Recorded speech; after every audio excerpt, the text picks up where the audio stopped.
So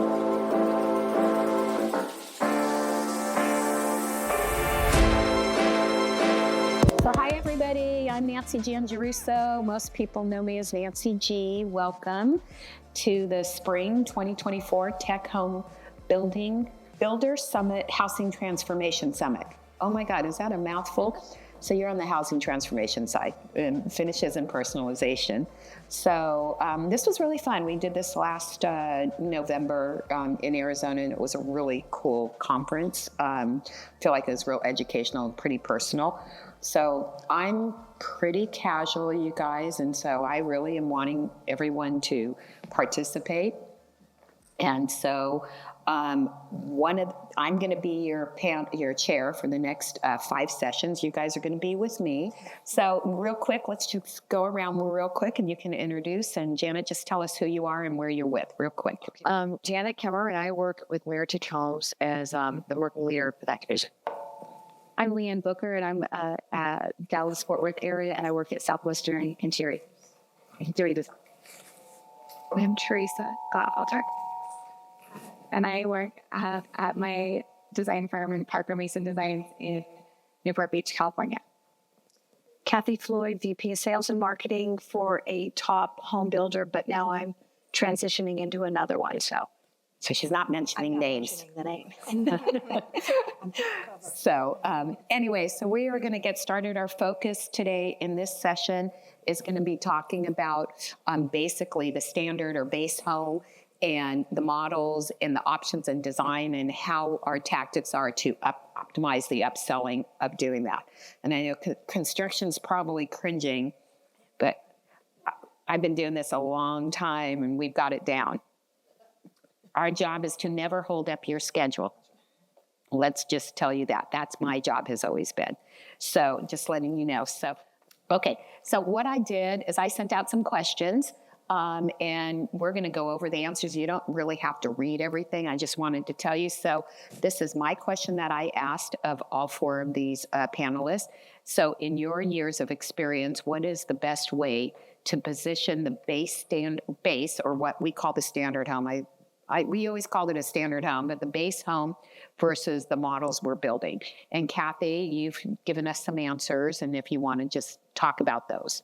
Yeah, I think that if you're going to offer a base home, you should show a base home. I think, today, customers, you need to be transparent, right? So there's nothing worse than going into a model home that's completely decked out, options up to here, and the next thing you know, maybe you'll ask the sales counselor, right? Is all this, how much does all this add up to? And usually it's kind of a large amount. In fact, you just had an experience. We went to a home builder who I won't mention, and went through the model, which was spectacular. But I'll just give you an example. Like in their dining room, they had taken out a wall and they put glass in. Then they had a wine, kind of like a wine cabinet and waterfall countertop. I mean, it was just over the top nice. And so I said, so how much is all this? What's this add up to? And she said, oh, well, we don't offer it. Oh, okay.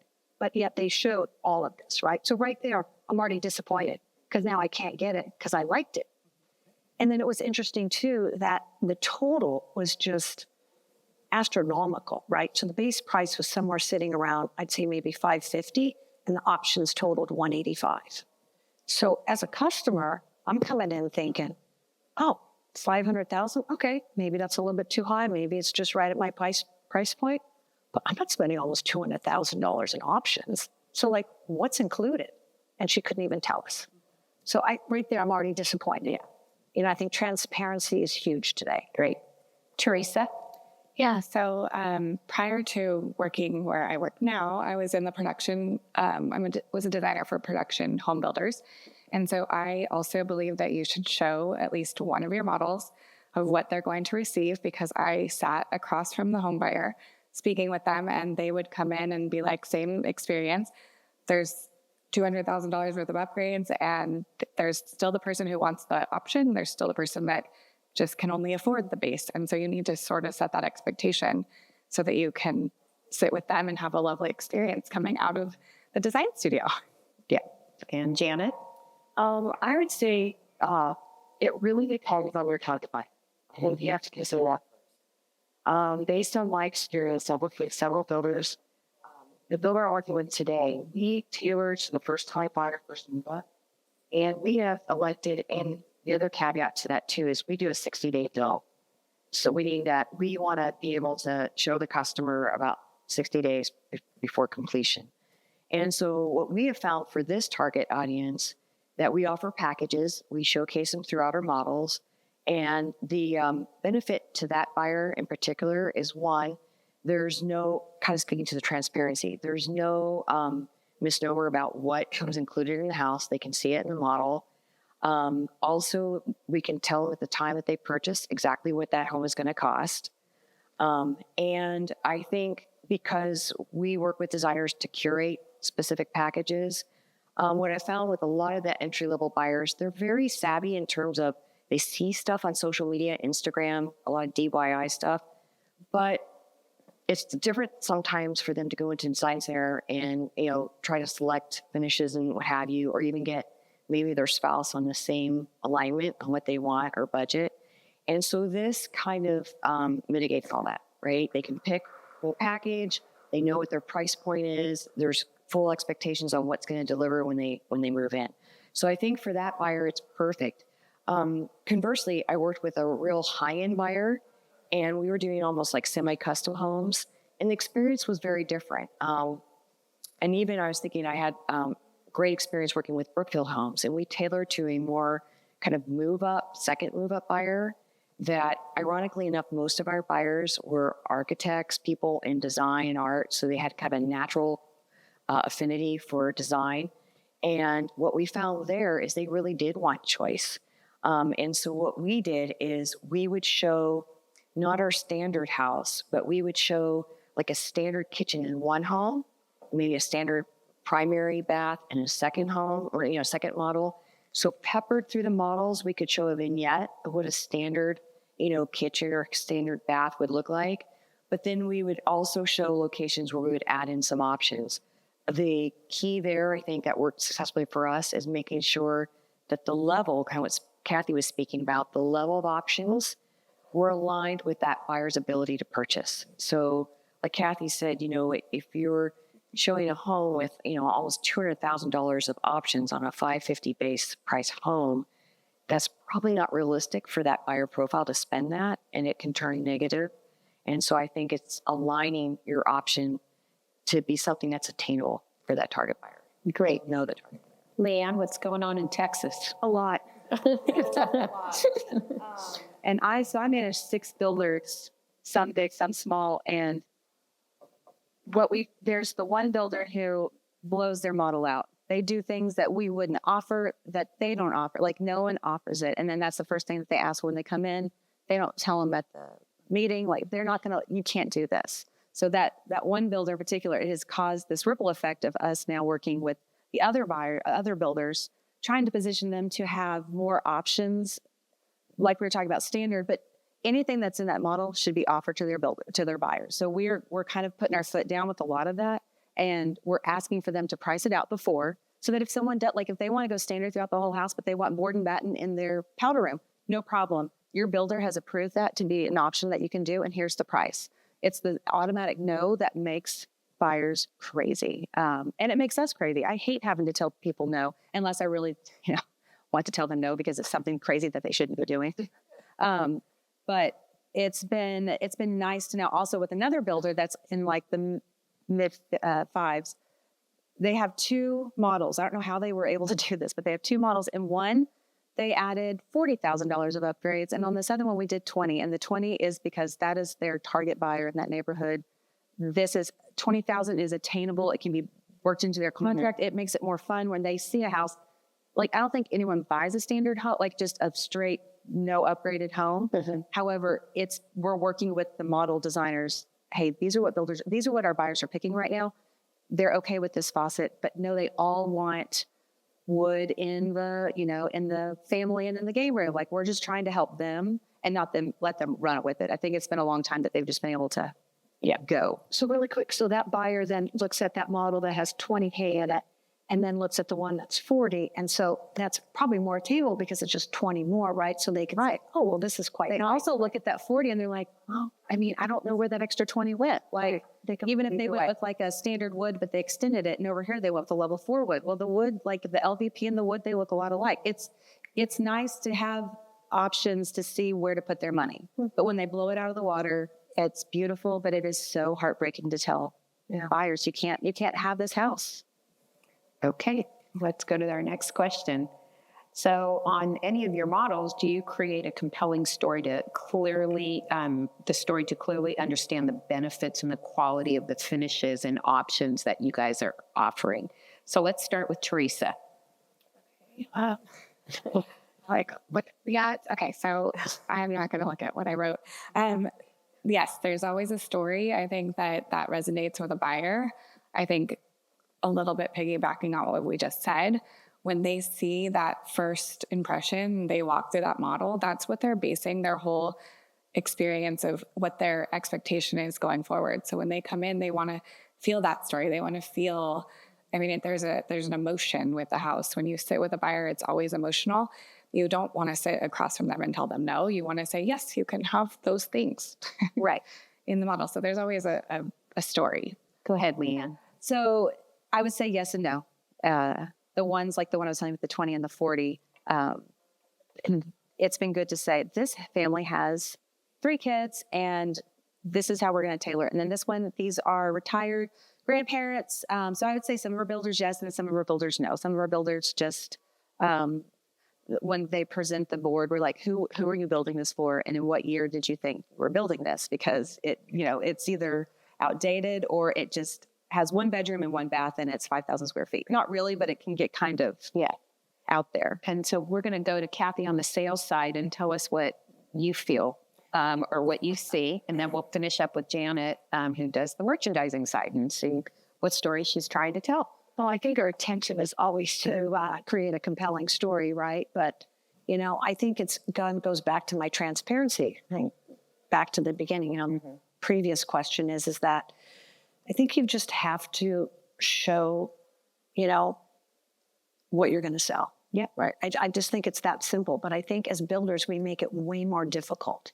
We make it so hard today for people to buy a home because we make it super confusing. Or I think that if you're just true to your target buyer, then you'll be able to have that transparency. Great. And Janet, from the merchandising and marketing side, what? I would say from a merchandising and marketing side, you really have a responsibility to use your models as an opportunity to showcase not only the included features and finishes of your home, but options. I think one area that is most commonly overlooked by a lot of builders is really thinking through strategically where you want to show the upgrades and options. And you have to really understand your buyer. But I'll give you an example. And based on my experience, many times, even with a move-up buyer, they do not want to put a lot of dollars into like a secondary kids' bathroom, for example. Generally, it's the kitchen, it's the main living areas, a powder room that guests will be using. So it's like, be smart, be strategic about where you're putting your optional dollars in the home so that it aligns with where the buyer is most likely to want to put their dollars. And like Kathy said, I think you really need to understand your buyer's bandwidth in terms of attainability. It's always nice to give a little stretch because there's a little bit of that aspiration that you want to include in your models. But I would say definitely don't be very strategic in where you put your options. And I think you two could probably speak to that too, that when people come in, and they're sitting down to do their options, where their dollars are spent, you'll probably see, like you said, kitchen, even electrical is really big, Yeah, primary bath. lights, ceiling fans, all that. Yeah, I thought electrical was big for my design firms that I was running because it was behind the drywall. So anything that we can help that they don't have to remodel their house afterwards. Absolutely. There's a whole reason why they're buying a new home. So anyways, let's move on to the next one. So if you are working with packages, we kind of went through some of this. Your models demonstrate the good, better, best packages. And I know there's some builders out there today that do that better than others. And then there's other builders that say they're working with packages, but then they don't really say no. And so that makes it really difficult. So go ahead. Kathy, you want to take that first one? Yes, absolutely. I think you should show your packages because people if they see it, they usually buy it, right? Because they go, oh, I want my home to look just like the model. What package is that? I think that's really important. So I think that, and I just know from my past that we really got into, oops. I just noticed that even in our models and stuff, we would put packages in each model. So let's just say your package is A, B, and C, right? And you had 2 or 3 models. We would just showcase each one so people could actually see which one it is. I think it's the way to go.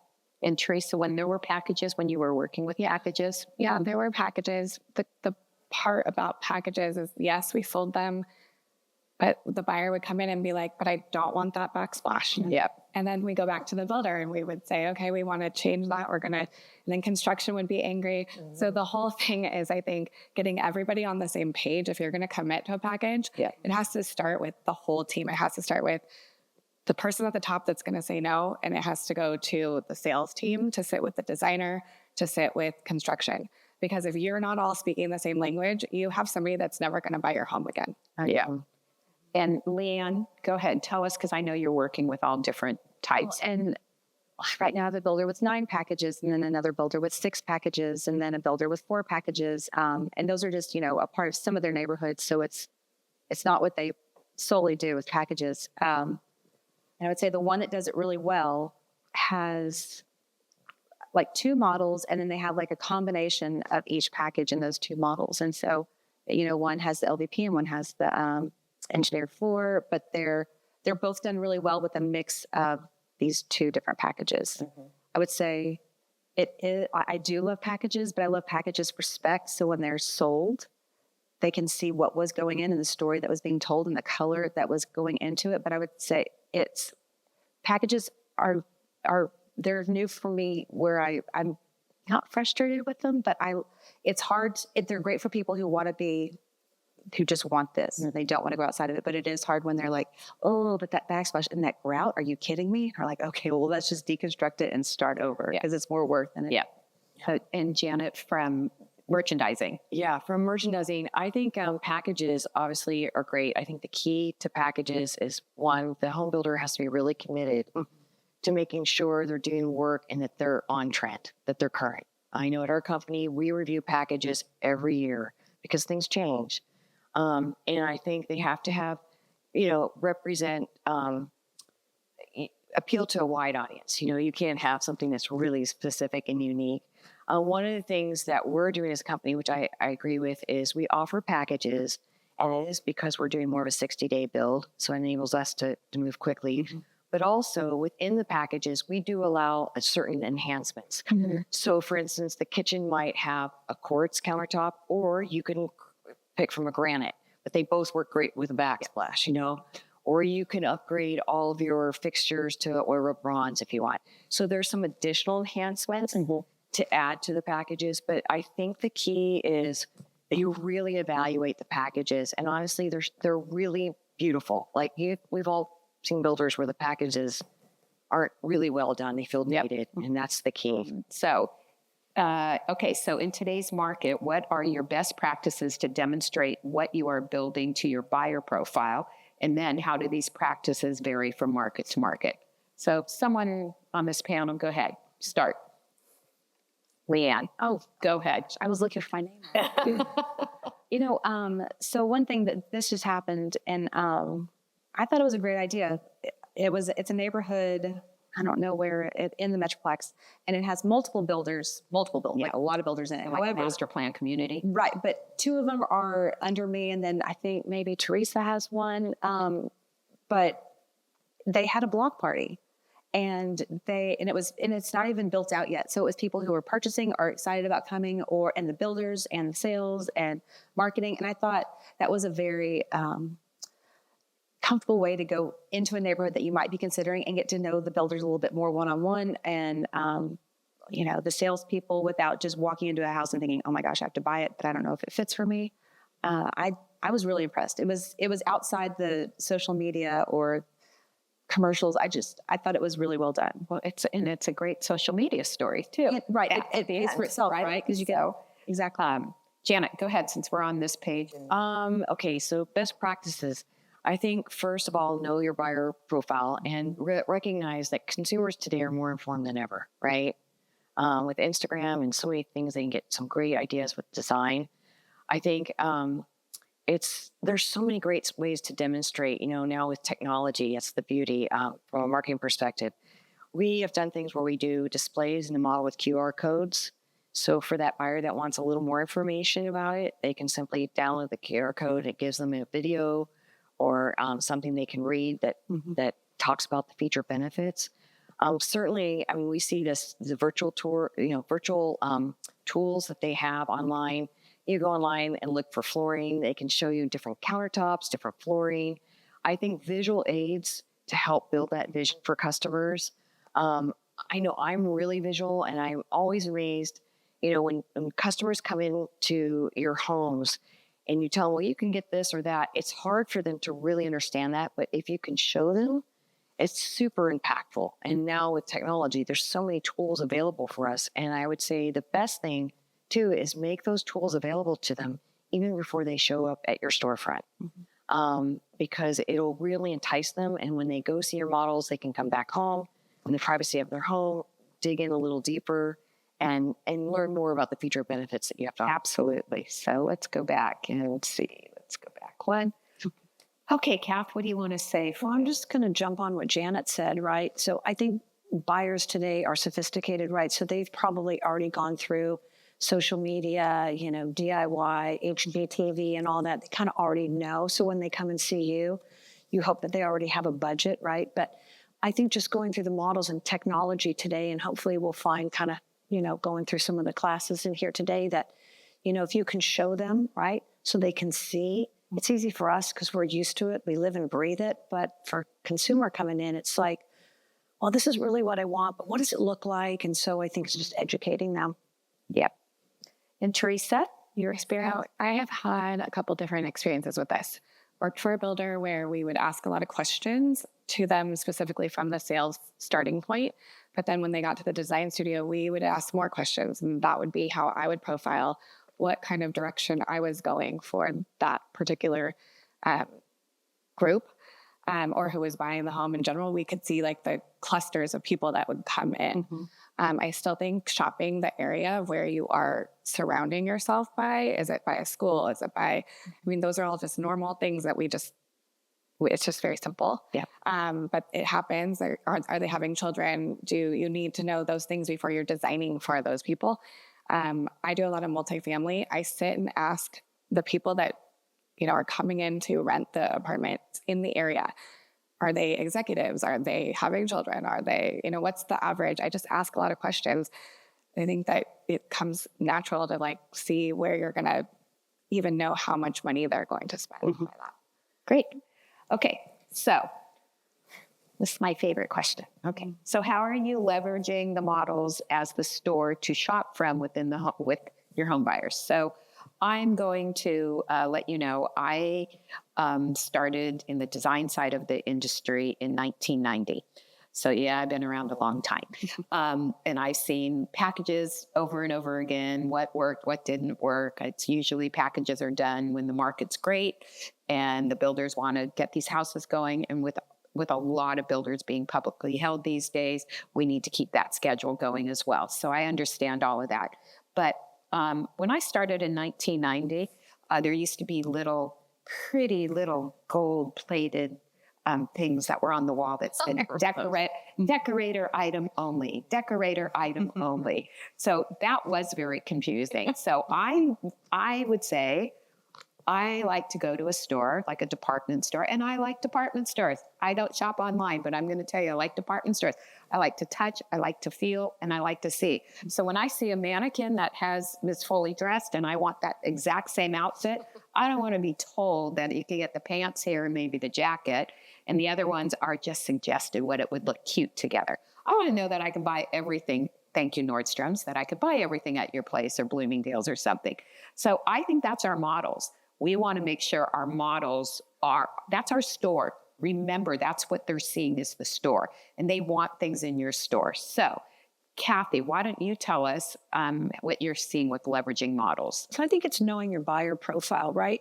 So it's like it's like merchandising a model. If your buyer is going to shop, and I'm just going to say maybe at Crate and Barrel or Pottery Barn, and that is your buyer profile, I mean, you know, that's kind of like their look, then that's how you should really merchandise your model, right? And who is that? I mean, it just kind of goes back to how they live, right? So it's just knowing who your buyer is at the end of the day. And that's done through research, right? Oh, absolutely. Yeah, marketing research. Teresa?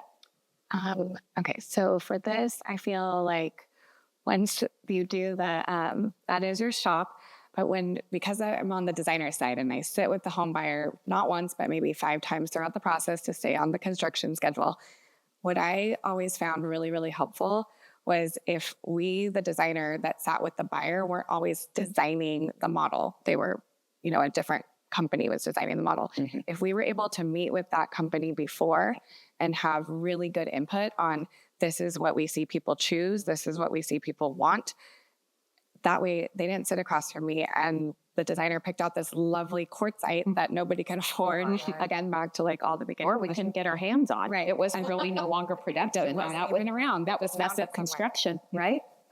So I think having that initial meeting was always so important because then I could feel really confident to be able to offer them what they want to leave with, what they saw in their store. And we use those models as definitely a starting point. We knew exactly how much each room, like you said, if they wanted that bathroom, powder room, this is how much it costs. This is how much you're going to get what you want. Yep, I agree. Leanne, same with what Teresa's saying. We'll sit down with the company that is The model in the home model. design for- Yes. And it's been good to have new items come in that we know are at a good level that will say, this would look really good. What if you did it in this bathroom? We let it be their decision because it is their concept. But for us, there's things we really want other people to see installed that you can't see just by holding up 2 pieces of tile.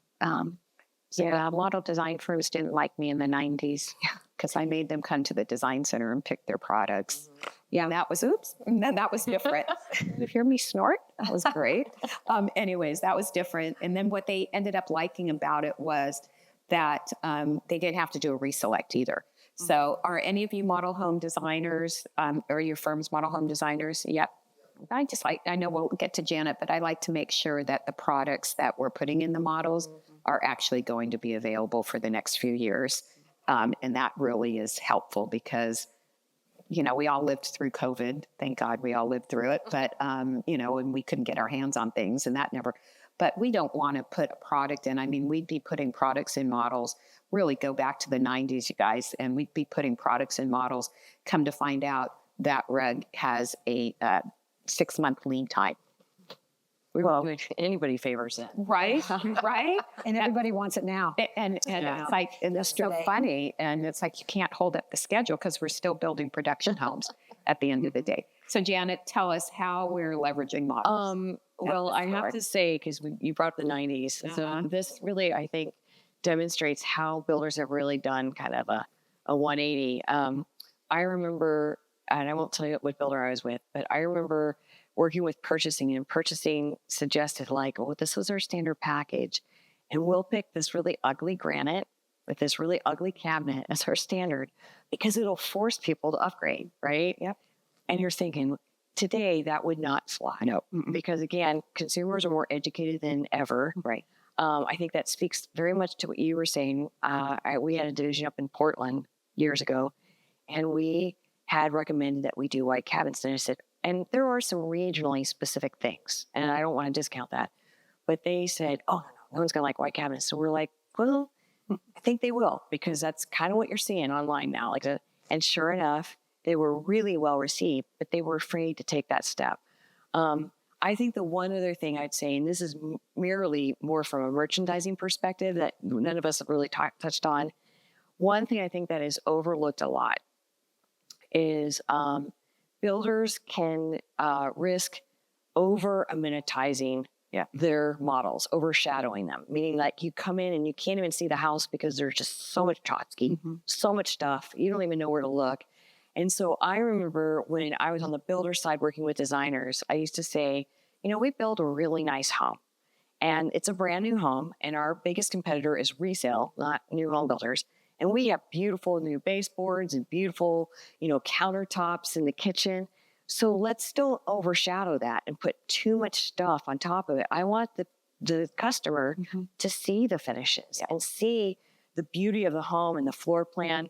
And I always equated it to like, you can take the most beautiful woman, has perfect bone structure and stuff, put way too much jewelry and makeup and stuff, and it overshadows her natural beauty, right? And so I think that's sometimes a risk that builders don't think about, especially if they allow some designers, not you guys, but some designers, merchandisers especially, to kind of go in and they want to make a statement and they overshadow really what the builder is trying to sell. And the models are a tool for sales at the end of the day. That's what you want to do. Sell the options and sell the floor plans. Yeah, we want to sell homes. Yeah. When we don't sell homes, none of us need to be here. So, Well, how many times have you gone into like a model home on a kitchen island and it's just packed with stuff, and it's like, God, you have this gorgeous island, right? That beautiful granite. Beautiful granite, quartz or whatever. And they've just got packed with, Back when we were doing stuff, I remember I worked with a builder. We were doing some high-end homes in Newport Coast, Southern California, which is like a destination. And at that time, the thought process was, I'm going to really date myself. It was very Italian. I just dated myself. I talked about 1990. Very Italianate. So you had like the hand-troweled walls, wrought iron, and picture frames. And the thought, just to give you an example, the thought process was, if you're doing a dining room, you're going to set that dining room table with glasses and plates and have fake bread. And it was just the biggest cluster. And there was just so much stuff everywhere. And I feel now that, again, we've done like a 180. It's more about cleaner lines, less clutter, more calming, restorative kind of feeling when you walk in. It's just completely different now. Yeah. Yeah. So I definitely took a bite out of an apple my first year in the industry. it was fake. Of course it was. I was like, oh, wow, this house looked like someone had been eating and living there. Exactly. Yeah, that I still got it. So basically, I just went over some highlights of what the session's about. So just demonstrating the base home at your communities really depends on your buyer profile. That's what I've heard them all say, is what one of the takeaways that I got. Your models should be compelling to create interest that the people walking through them, can see what is possible if they purchased a new home in this neighborhood. Doesn't mean they have to do it, but what's possible. Browsers, even your people that are looky-loos, there's so many people that just love to model shop. They come through and they just want to see it for design ideas. And they think if it's in a model, that means it's in. It must be in. I saw it in a model. So browsers that aren't even thinking about moving come through and they see things that they can't live without. And we're hoping that the model design firm and between the builder and the merchandising, that it was done correctly, that it was an interest enough that they're like, maybe I should buy a house. Maybe I'd be better off selling my house and buying it. So just remember, you're a retailer and your models are your storefronts for each community. Try to offer everything in your store, whether you're doing it with package or a la carte, however you're doing it, and then just make your models memorable. I'm going to talk a little bit about one thing. I was working for the Irvine Company. I don't know if anybody's ever heard of the Irvine Company, but basically Donald Bren owns the Irvine Company. And I had the opportunity to go over in 2010 and create his first design studio and teach he and his company about the design center business, because he had been a builder years before and then he just became a land developer and selling for a long time. And then when the market went down, he decided he was going to help it come back. And so he wanted to be in the design business. And it was one of the first projects. He's very hands-on. He's well in his, I want to say he's like 95 or 96 now, if I'm not mistaken. But anyways, he's detailed and he knows everything that's going on. And he would open probably about 6 communities in a master plan community, 6 different model types all at the same time. And every model looked exactly the same. There'd be 3 to 4 models in each community and it had the same colored carpet. 50 shades of beige, right? Yep. And ends up, so then he comes over to the design studio. Now, when I did the design studio, they kept reminding me at the company, he didn't have any involvement in this. So don't take it personally if he doesn't like it and he wants to close the doors. And I'm like, okay, we spent a lot of money, but okay. So he came through first with his 13-minute tour that they told me he was coming through with the executive team to see the studio. And then he called a few weeks later. He wanted to bring his wife by on a Saturday. So I met him there and he started asking me questions about the design studio. And he said, so Nancy, he said, this is not all my taste. And I said, oh, thank God, it's not all mine either. And he said, well, whose is it? And I said, well, it's your buyers from all your communities. And he said, oh. And I said, he said, why do you do that? Like, why are you showing dark cabinets and then you're showing white cabinets and then you're showing this? And I said, do you want the honest answer or the politically correct answer? And he said, I'll take the honest answer. And I said, your models all look the same. They're not memorable. They walk through, they love coming to Irvine. They love buying in Irvine. They feel like that's a mecca. People from China, from all over, they want to live there. I said, but there's nothing memorable. And he goes, what do you mean? I said, we offer all these cabinet colors. We offer. And he said, we do? And I said, we do. And he said, oh. I said, you only show white. And he said, oh. And they said, he goes, why does my model team do it? He had an in-house model team. And I said, because you like white and they don't want you to look at anything else. I have to show the dark colors because I need to show what a real cabinet's going to look like, the inconsistencies of the wood, how the stain's going to be taken and everything. And he's like, oh, so you think my stores are not up to speed? I said, well, we sell all this. If you want to sell more, we want to show them in your models. I said, also, you need to have like a red wall somewhere, or some cool wallpaper. Or I was just looking at some models the other day with one of my builders I'm doing some work with right now. And they have like a whole Disney, like a whole classic Disney going on. So they have like cute wallpaper that you would remember and things like that. It's memorable. That's what, when people are model shopping, they're not just looking at one house. Especially if you're in a master plan, they're looking at a lot of homes in one day. And they need to remember where that red wall was. I like the houses with the red wall. So make them memorable. So open. What do you guys want to talk about? Give us some. You got a panel up here from merchandising to sales to designers. Do you have any questions or? Yes. Right? So basically, how do you balance the models from showing to go from like good, better, best or a base home? Yeah. Yes. Without turning the buyer off, right? Because you don't want to. So that is the key, is the balance. Yeah. And I think it's like what many of them said. It's first, you got to know who your buyer is.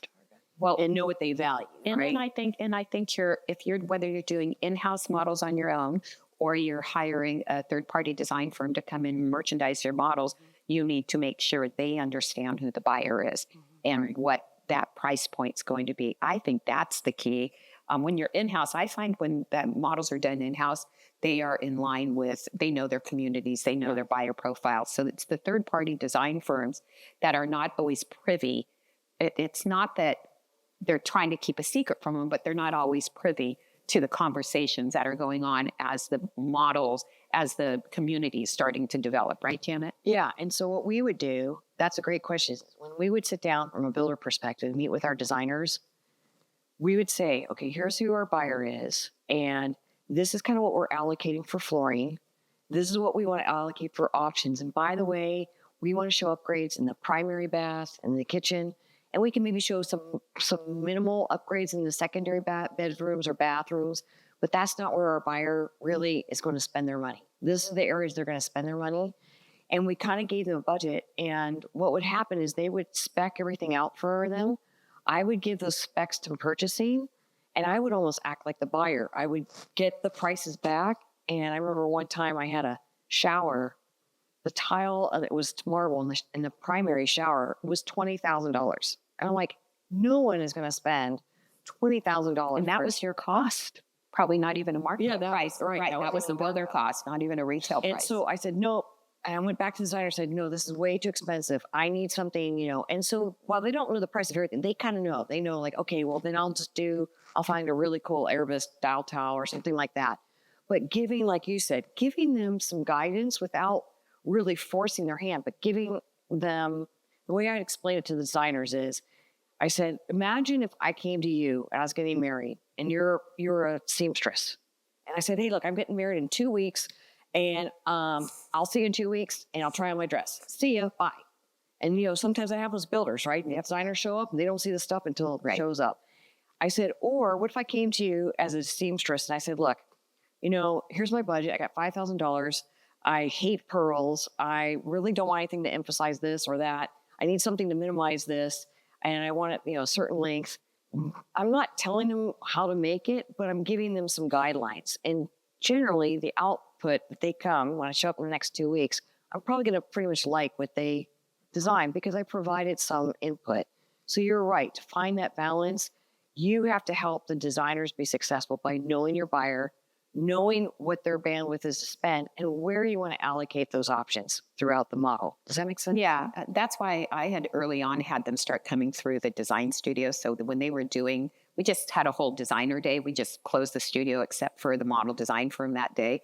And they were able to pull everything and put it all together because I knew that they can get their hands on things. They also, I think model design firms are better today because they're much more educated on retail pricing of what the consumer is going to be paying for things. Before they didn't work with the end user. They never worked with the end user. Their job is to make sure those models will sell to that buyer profile. And that's those meetings with you. we've been in those meetings together, but that's what I'm saying. So their job, but if you can clue them in, and if you can get your information from your designers, your head of sales, your design firm, your head of sales, and marketing to go together, it's going to be helpful. You'll have a more successful project, and options should be it's a revenue. That's right. Right. And yep, I was in charge of the revenue center. Is that what all the builders used to tell me? She has the money, so she's in charge of it. Which I was okay with it because I wanted to give them money to go back and buy more land because we wanted to keep building. So it wasn't for me; it was money to give back to them so that they had cash to go buy land. So I remember times when I'd work with Nancy, I'd bring in the designers, and I knew what the budget would be. Mm-hmm. So I knew what my buyer would spend. And so I remember the designer would have, say it's some wide plank wood floor. And Nancy would be like, yeah, they're not going to be able to afford these on your budget. Yeah. So she'd go back and she'd say, okay, try one of these. And they would look very similar, but a different product line. Right. And it would be maybe, considerably less than what the designer maybe had picked out. But it gave us the same look. Right. So we didn't have to sacrifice on the look, but we were just aligning it more with what we knew that buyer might attain. Your third-party design firms were not always educated on price, so they just fell in love with certain products. Go back to my story with Donald Bren. So they knew what he liked, and so they just kept showing him the same thing, and they'd be able to say, no, you use that floor in this house, you use this in Pelican Hill Resort, you use this in this place, so you like it already. And he'd be like, okay. And so they didn't like me too much after that for a while either. So, but we were able to get some different models and different stores going on. So that was a really good question. Real quick though, Go ahead. Then real quick on the model home third party, I struggle with hurting their feelings when we tell them they're not going to what you've decided to. It's a story that they've created. It's a look, and when we say, well, that's the option you're looking at is a level 45 and they only will spend a level 3. Well, I want to do it because this is what I presented and I think the owner of the company is going to love it and I've got to do it this way. And so it's like, oh my gosh, shame on them. Well, right. But I would say that's more the case than not. I love that y'all do it in-house. Every time third party leaves, I'll look at my designer I'm working with and I'll say, well, we basically just did that whole house because we took apart their design accordingly and put in the prices, but they're thinking it was all them the whole time. We're like, it was all us. They would save money. Give us a concept, give us a lifestyle that you want us to design for, and we will do it because we're the ones meeting with all of the people. So it's a challenge for sure. I think going back to your question is that you can bring everybody in early in the game, right? That's got, a stakeholder. And so that way you have collaboration and everybody's on the same page and you know what your budget is and purchasing is there and everyone. It's important. Yeah. Yeah, I think starting at the top and having everybody in the same room was always so successful for us. And then me being with the end user all the time, we could take whatever that reselect was, like Nancy brought the reselect, I'd be able to upsell because I had more stuff to show them that was, they could still, buy something that was maybe different quality, different, same look. Same overall look. So, any other questions? That's a really good question. That's a great question. Wow. Yeah, I think that's the best combo because they can visually see it all work together. But to your point, even working at a design firm, when we would spec tile for a client or something, we always ordered it to see it and tactically, see it. Because you're right. So many times on the computer, it looks like more green or more gray. And then you get in, you're like, it doesn't look anything like that. So I love your idea of marrying the both so they can tactically see it, but they can vision it by looking on. Yeah, I think more visual is for the overall look. Are we achieving that same look that you have in mind? But your real are going to be your samples. So, are you using a visual design center? Okay, so I helped write Options Online. Options Online is now Studio Chateau. So, in Studio Chateau is Envision's competition. I've worked on both of them, but I helped write that software. The beauty of that, I'm going to tell you, it increased our sales the minute we started giving the home buyer the opportunity to go through their options on their own. What stopped happening was all the arguments in the design center between the husband and wife, where the husband would walk in and say, "We are not spending a penny here," right? And then the wife was be like, they're showing them product or wanted something like the model. So those were all taking place at home. There is a lot of input. Once you set your libraries up, you're not doing that much input every single time. You can copy catalogs over to another one. You can copy sections over, but it is a lot of upfront. But the pricing's all in there. People knew exactly how much they were starting to spend on there. And they also, of course, there's a budget calculator in there, a mortgage calculator in there to help with their mortgage to see if they're spending $30,000 in their an interest rate, what their interest rate is over 30 years, how much they're actually going to be spending on there. But we increased sales 15% immediately. And then it just went from there because it was no longer a mystery on pricing. I think that what I've seen in all the design centers that I've managed, the hardest thing that we had is to let a client walk out the door without a price, because then they don't want it. After that, if you have to get back to them, they really don't want it. If you can price things right then and there, they're usually going to take that and make the best choice for themselves. It's true. Once they get out the door. Yeah, you see that a lot. You kind of lose that. Yeah, right. Multifamily and high end. I've been looking at a lot of high end multifamily, and so they're trying to sell out the building by about 80% before it starts going vertical. Right. And so they use a lot of that virtual. And then you go into their sales room, which is usually offsite, and they have all the finishes there, right? So you can tactfully see it, but then you see it, like you said, as it works all together, which I think is really so helpful. Because I work with a lot of custom designers now, and they have renderings that they're trying to go in as they're doing remodels or ground ups and things like that. And people just can't visualize. So they just want to see what's the room going to look like. I will say that in the industry, all of our products industry, people have gotten, the manufacturers have gotten a lot better with photos and images and the coloring. But they thought it was going to, years ago, they thought, oh, well, you don't really need that. Here's the sample. Well, yes, the sample's best, but people want to look at it online, but that blue carpet can't look green online. So we'll never sell it. Another good question. We should talk about that because I have the programmer, so we should see. It's all there. We just have not done it. And did they talk to you about to do that visualization?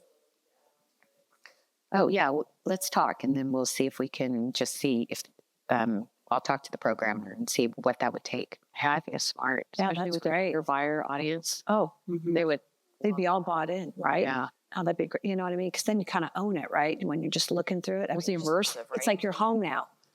Yeah. Have you tried that yet? Yeah. Okay? I love it. Right. Right. Yeah, models are expensive. There's a lot of money that are being put into models. When I was out in the Bay, there was a builder that did that. And I can't remember who the builder was. They didn't have the models. And so I think it was just getting started. So I don't really know what happened to it, but I thought it was really kind of And cool. I think it's so cool because I think when we were looking at it, it was a few years, it was probably, gosh, I want to say 7 years ago, and it was still kind of price prohibitive. It was pretty expensive, and they were kind of working through. But I think, you look at older millennials, which are making a big part of our buyer base, right? So I'm talking about, 35, 38. So many of those people, I can even speak to, like my sons, they're older millennials. They were brought up on gaming. So they're very comfortable with that. And I think to immerse somebody where it feels, and I think that technology is getting better and better. Yeah. And hopefully more scalable and more affordable. I think that's a great, great concept to consider doing. And I'll add something to that that's kind of been important I worked with Studio Chateau for over 10 years, and I was always scared that my buyer that was maybe like an older profile buyer would come in and not give me a wish list or not know how to use the software. It was so easy, and they would be the first ones to bring me. My younger buyers maybe wouldn't bring that in all the time.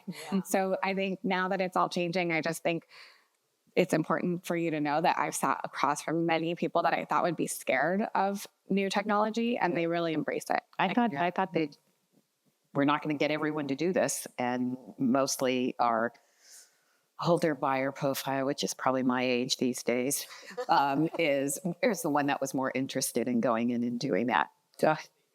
Right. I think you also need to know the construction, how that house is being built, because we know houses are built differently by different builders, and the quality of what that is. So I think people need to see at least a physical house, a model or something like that they need to see. Yeah. And I think people definitely need to touch and feel products, especially when it comes to flooring and wall tile and woods and the variations and that they need to see. So I like the combination. Yeah, but I think people want to know pricing ahead of time. Yeah. Oh, yeah. Well, think about a higher percentage of buyers today have shopped online, right? So they know so much more than they used to. They've shopped all your competition. They know everything about every other builder. And now they want to come in just so they can kind of like dive it down to maybe just a few homes. Yeah. Right. And of course, they're going to want to know what the pricing is on everything. So if you don't have it, you just lost that sale to somebody else. Yes. Well, I think because they've already moved on. You're right. I was going to say consumers, our expectation in part because of technology, I was going to hold up my phone. Technology in part because of like what they call it, the Amazon effect. Right. They want information now.